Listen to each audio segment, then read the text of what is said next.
श्री शिवाय नमस्तुभ्यं। आषाढ़ का महीना चौथा महीना है हिंदू पंचांग के अनुसार। इस महीने में भगवान सूर्य की विशेष रूप से पूजा आराधना होती है और आषाढ़ के महीने में भगवान शिव और भगवान विष्णु दोनों की ही पूजा का विधान है। तो चौथा महीना है और इसी महीने में श्री हरि विष्णु पूरे 4 महीने के लिए देव सोएंगे, यानी देव शयनी एकादशी इसी आषाढ़ महीने में मनाई जाती है। तो आषाढ़ का महीना का शुरुआत हो चुका है और इस महीने में श्री हरि की गोविंदा की इस महीने में पूजा करता है, कभी यमराज का भय नहीं होता। तुलसी अशोक के द्वारा सर्वदा पूजित होने पर श्री विष्णु नित्य प्रति कष्ट का निवारण करते हैं। तो यहीं से चातुर्मास शुरू हो जाता है।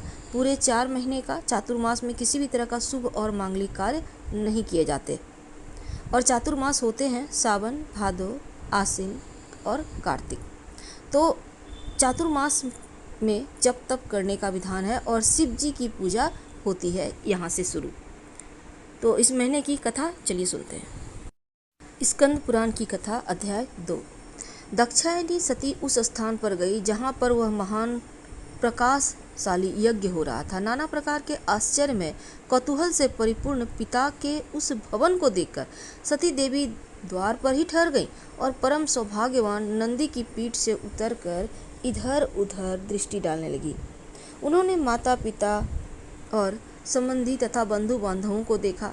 माता पिता को मस्तक झुकाकर बड़ी प्रसन्न हुई, फिर अपने अभिमत प्रस्ताव के अनुरूप वचन बोली। पिताजी, जिनसे यह संपूर्ण चराचर जगत पवित्र होता है, उस परम कल्याणमय भगवान शंकर को आपने क्यों नहीं बुलाया? भृगु जी, क्या आप भगवान शिव को नहीं जानते? महामते कश्यप, क्या आप भी महादेव जी से परिचित नहीं है? अत्रि, वशिष्ठ और कर्ण जी, क्या आप महेश्वर की महिमा नहीं जानते? इंद्र, इस समय तुम्हारा क्या कर्तव्य है? भगवान विष्णु, आप तो परमेश्वर महादेव को अच्छी तरह जानते हैं। और ब्रह्मा जी, क्या आपको महादेव जी के पराक्रम का ज्ञान नहीं है? सती की बात सुनकर दक्ष ने कुपित होकर कहा, भद्रे, तुम्हारे बहुत बातें बनाने से क्या होगा? इस समय यहाँ तुम्हारी कोई आवश्यकता नहीं है। ठहरो या चली जाओ। तुम यहाँ आई ही क्यों? तुम्हारा पति जो शिव कहलाता है अमंगल मूर्तिवान स्वरूप है, कुलीन भी नहीं है, वेद से बहिष्कृत है, भूत प्रेत पिशाचों का राजा है, इसलिए इस यज्ञ के निमित्त उनको आमंत्रित नहीं किया गया। विश्व वंदिता सती अपने पिता को शिव की निंदा में संलग्न देख अत्यंत क्रोध में भर गई और सोचने लगी, जो महादेव जी की निंदा करता है तथा जो उनकी निंदा होती देख चुपचाप सुनता रहे, ऐसे में वो नरक में जाता है और जब तक सूर्य चंद्रमा स्थित है तब तक उस नरक में ही अग्नि में रहेगा। तो मैं इस देह को त्याग दूंगी, अग्नि में प्रवेश कर जाऊंगी। इस प्रकार का विचार करते हुए सती जो है शिव, रुद्र आदि नामों का उच्चारण करने लगी और अग्नि में प्रवेश कर गई। यह देखकर उनके साथ आए हुए समस्त शिवगण हाहाकार करने लगे। ऋषि इंद्र आदि देवता, मरुदगण, विश्वदेव, अश्विनी कुमार, संपूर्ण लोकपाल अवाक रह गए। दक्ष यज्ञ में सम्मिलित हुए सभी ऋषि मुनि इस घटना से भयभीत उठे। इसी बीच में महात्मा नारद जी ने महादेव जी के पास जाकर दक्ष की सारी करतूतें कह सुनाई और सुनकर भयंकर पराक्रम प्रकट करने वाले परम क्रोधवान जगदीश्वर भगवान रुद्र बहुत ही कुपित हो गए। लोक संहारकारी रुद्र ने अपनी जटा उखाड़ कर उसे पर्वत के शिखर पर क्रोधपूर्वक दे मारा। जटा उखाड़ने से महायशस्वी वीरभद्र प्रकट हुए, साथ ही करोड़ों भूतों से घिरी हुई कालिका भी प्रकट हुआ।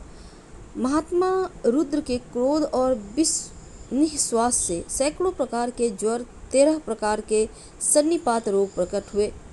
वीरभद्र ने भयंकर पराक्रमी रुद्र से निवेदन किया, प्रभु आप शीघ्र आज्ञा दीजिए, इस सेवक का क्या काम है? भगवान रुद्र ने आज्ञा दी, महाबाहु वीर, शीघ्र जाओ और दक्ष यज्ञ का विनाश करो। देवाधिदेव शूलपाणी महादेव जी की यह आज्ञा सिरधार्य करके महातेजस्वी वीरभद्र समस्त भूतों से घिरे हुए दक्ष यज्ञ की ओर चल दिए। उनके साथ कालिका देवी भी थी। उसी समय दक्ष के यहाँ सहसा अपशकुन प्रकट होने लगा। धूल और कंकरों से भरी हुई रुक्ष वायु चलने लगी। मेघ रक्त की वर्षा करने लगा। संपूर्ण दिशाओं में अंधकार छा गया। पृथ्वी पर उल्कापात होने लगे। इस प्रकार अनिष्ट सूचक उत्पात वहां देवता आदि को दिखाई दिए। दक्ष भी बड़ा भय हुआ। वे भगवान विष्णु के शरण में गए और विनय पूर्वक कहने लगे, महाविष्णु, आप हमारे परम गुरु हैं, रक्षा कीजिए। सूर्य श्रेष्ठ, आप ही यज्ञ है, इस महान भय से मुक्त कीजिए। दक्ष के इस प्रकार प्रार्थना करने पर भगवान मधुसूदन ने कहा, ब्राह्मण, इसमें संदेह नहीं है, मुझे तुम्हारी रक्षा करनी चाहिए, किंतु तुमने धर्म को जानते हुए भी महेश्वर की अवहेलना की है। महेश्वर की अवज्ञा तुम्हारा सब कुछ निष्फल हो जाएगा। जहाँ अपूज्य व्यक्तियों का पूजन होता है, पूजनीय महात्मा का पूजन नहीं किया जाता, वहाँ संकट अवश्य आता है। दुर्भिक्ष, मृत्यु, भय, इसलिए सब प्रकार से यत्न करके भगवान शंकर को मनाना चाहिए। तुम्हारे यज्ञ में महेश्वर का सम्मान नहीं किया गया, इसलिए तुम ऐसा देख रहे हो, तुम्हें भय उत्पन्न हुआ है। भगवान विष्णु का यह वचन सुनकर दक्ष चिंतित हो गए, उनका मुंह सूख गया। इतने में ही अपनी सेना से घिरे हुए महातेजस्वी वीरभद्र भी आ पहुंचे। उनके साथ काली, कात्यायनी, ईशानी, चामुंडा, मर्दिनी, भद्रकाली, भद्रा, त्वरिता, वैष्णवी, ये 9 दुर्गाएं और भूतों का महान समुदाय भी था। साकिनी, डाकिनी, भूत, कुष्मांड, करपट, वटुक, ब्रह्म राक्षस, भैरव, क्षेत्रपाल, राक्षस, यक्ष, विनायक, 64 योगिनियों का मंडल, ये सब महान प्रकाश में यज्ञ मंडल में सहसा प्रकट हो गए। भगवान शंकर ने उन 402 देवताओं के साथ युद्ध आरंभ किया। शंकर के उन देवताओं के साथ युद्ध आरंभ किया और लोकपालों सहित देवताओं ने सभी शिवगणों पर अस्त्र शस्त्र प्रहार किया।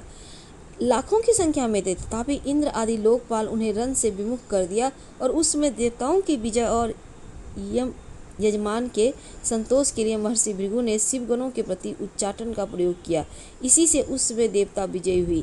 अपने सैनिकों की पराजय देखकर वीरभद्र को बड़ा क्रोध हुआ।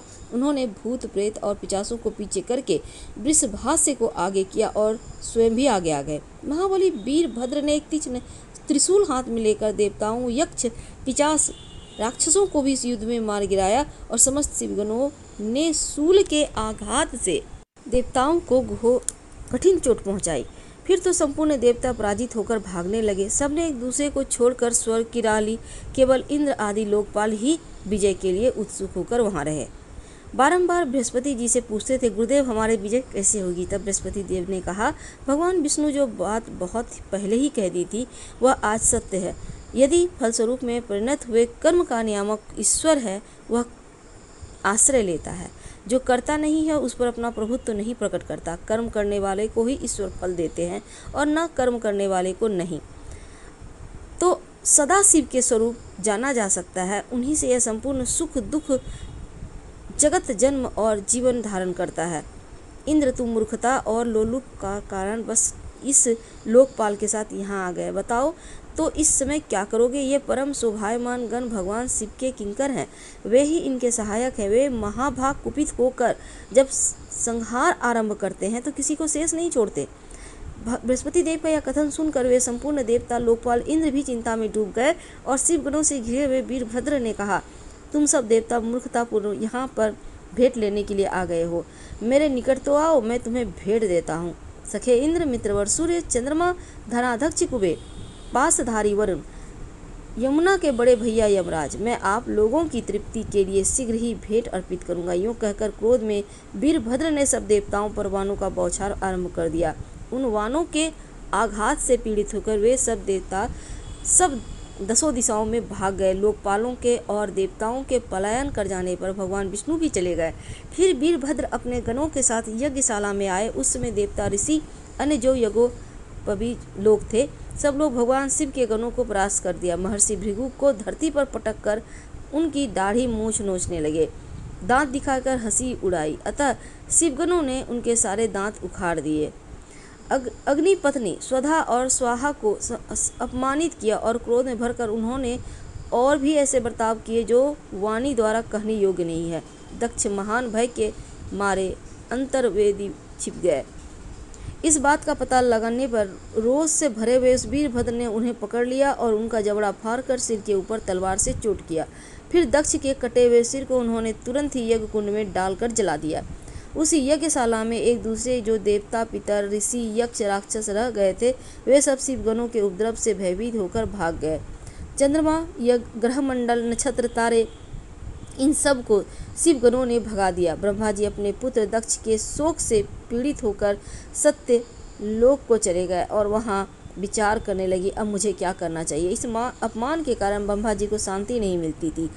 वह दक्ष के ही पाप का फल है, यह जानकर पितामह ने कैलाश पर्वत पर जाने का निश्चय किया। महातेजस्वी ब्रह्मा जी हंस पर आरूढ़ होकर सब देवताओं के साथ कैलाश पर गए। वहां उन्होंने नंदी के साथ एकांत में बैठे हुए भगवान शिव का दर्शन किया। उनके मस्तक पर जटाजूट शोभा पा रहा था। भगवान शिव को देखकर ब्रह्मा जी दंड की भांति पृथ्वी पर पड़ गए और अपराध क्षमा करने के लिए प्रार्थना करने लगे। और ब्रह्मा जी कहते हैं, आप सबका भरण पोषण करते हैं, आप सबके पितामह हैं, आप ही रुद्र महान नीलकंठ वेदा हैं, आपको नमस्कार है। संपूर्ण विश्व आपका है। महादेव, आप ब्राह्मणों के हितैषी हैं और आपके द्वारा दक्ष का वध कैसे हुआ। रुद्र, आप तो गौ ब्राह्मणों के प्रतिपालक हैं, समस्त प्राणियों को शरण देने वाले हैं, रक्षा कीजिए, रक्षा कीजिए। श्री महादेव जी ने कहा, पितामह सावधान होकर मेरी बात सुनिए। दक्ष अपने ही कर्म से मारा गया, इसमें तनिक भी संदेह नहीं, इसलिए किसी को भी कदापि ऐसा कर्म नहीं करना चाहिए जो दूसरे को क्लेश पहुंचाता हो। यूँ कहकर भगवान शंकर ब्रह्मा और देवताओं के साथ कनखल तीर्थ में, जहाँ प्रजापति दक्ष का यज्ञ मंडप था, वहाँ गए। उन्होंने वीरभद्र के द्वारा किया गया सब कुछ देखा और समस्त पितर, यक्ष, गंधर्व और किन्नर जो भी वहाँ जिस अवस्था में पड़े थे, सबको भगवान शिव ने देखा। किसी के अंग भंग हो गए थे, किसी के दाढ़ी मूछ नोच ली गए थे। और वीरभद्र अपने आगे खड़ा देखकर महादेव जी हंसते हुए कहते, वीरभद्र, यह तुमने क्या किया। दक्ष को शीघ्र यहाँ ले आओ। जिसने यह यज्ञ किया उसका वैसा विलक्षण फल प्राप्त किया। शंकर जी के यूँ कहने पर वीरभद्र ने बड़ी उतावली के साथ दक्ष का धड़ लाकर सामने रख दिया। तब शंकर ने कहा, वीरभद्र, इस दुरात्मा दक्ष का मस्तक कौन ले गया। यदि मिल जाए तो कुटिल होने पर मैं इसे जीवित कर दूंगा। यह सुनकर वीरभद्र फिर बोले, भगवान, मैंने उसी समय इसका मस्तक अग्नि में डाल दिया, अब तो इसका शरीर बचा है, किंतु उसका मुख बहुत विकृत हो गया है। यह सब बातें जानकर भगवान शिव ने भयंकर मुख की, जिसमें दक्ष को धड़ से जोड़ दिया। इस प्रकार भगवान शंकर की कृपा से दक्ष को नया जीवन मिला और दक्ष अपने सामने भगवान रुद्र की उपस्थिति देख लज्जा से गड़ गए। दक्ष बोले, सबको वर देने वाले श्रेष्ठ भगवान शंकर को मैं प्रणाम करता हूँ। शिव को मैं सदा नमस्कार करता हूँ, जो संपूर्ण विश्व के स्वामी हैं, ब्रह्म और स्वरूपमान है, मैं उनको प्रणाम करता हूँ। भगवान शिव उनको क्षमा कर वहीं कनखल तीर्थ में रहने का आदेश देकर अपने निवास स्थान कैलाश पर्वत पर चले गए। फिर ब्रह्मा जी भी भृगु आदि संपूर्ण महर्षियों को आश्वासन देकर वे भी अपने चले गए। तो आप सर्वदा प्रयत्न करें कि भगवान शिव की आराधना करें। हम आपसे फिलहाल विदा लेते हैं। अगला कहानी तीसरे भाग में। धन्यवाद। फिर मिलेंगे। प्लीज़ लाइक कर सब्सक्राइब